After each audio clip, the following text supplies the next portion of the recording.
নমস্কার। আজ ২৫শে বৈশাখ, কবিগুরু রবীন্দ্রনাথের জন্মদিন। আজকের এই দিনটার মাহাত্ম্য আর যাই হোক বাঙালিদের আর নতুন করে বোঝাতে হবে না। তাই কবিরই লেখা কৃপণ কবিতাটি আজ আমি আপনাদের সামনে পাঠ করে শোনাতে চাই। দোষ ত্রুটি অবশ্যই থাকবে, নিজ গুণে সেগুলি ক্ষমা করে দেবেন।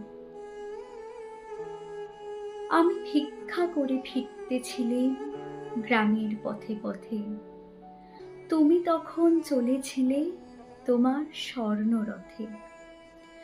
অপূর্ব এক স্বপ্ন সম লাগতেছিল চক্ষে মম। কি বিচিত্র শোভা তোমার, কি বিচিত্র সাজ। আমি মনে ভাবতেছিলি এই কোন মহারাজ। আজি শুভক্ষণে রাত পোহালো, ভেবেছিলেন তবে আজ আমার দ্বারে দ্বারে ফিরতে নাহি হবে। বাহির হতে নাহি হতে কাহার দেখা পেলেম পথে, চলিতে রথ ধন ধান্য ছড়াবে দুই হাতে। মুঠা মুঠা কুড়িয়ে নেব, নেব ভারে ভারে। দেখি সহসা রথ থেমে গেল আমার কাছে এসে, আমার মুখ পানে চেয়ে নামলে তুমি হেসে।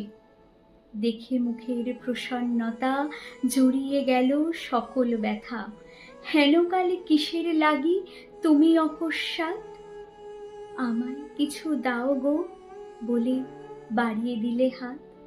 মরি এই কি কথা রাজাধিরাজ, আমায় দাও গো কিছু। শুনে ক্ষণকালের তরে রইল মাথা নিচু। তোমার কি বা অভাব আছে ভিখারি ভিক্ষুকের কাছে, এ কেবল কৌতুকের বশে আমায় প্রবঞ্চনা।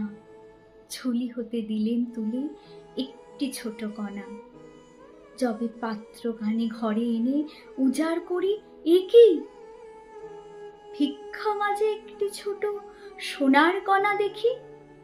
দিলেন যা রাজ ভিখারিরে স্বর্ণ হয়ে এলো ফিরে, তখন কাঁদে চোখের জলে দুটি নয়ন ভরে। তোমায় কেন দিইনি আমার সকল শূন্য করে। নমস্কার।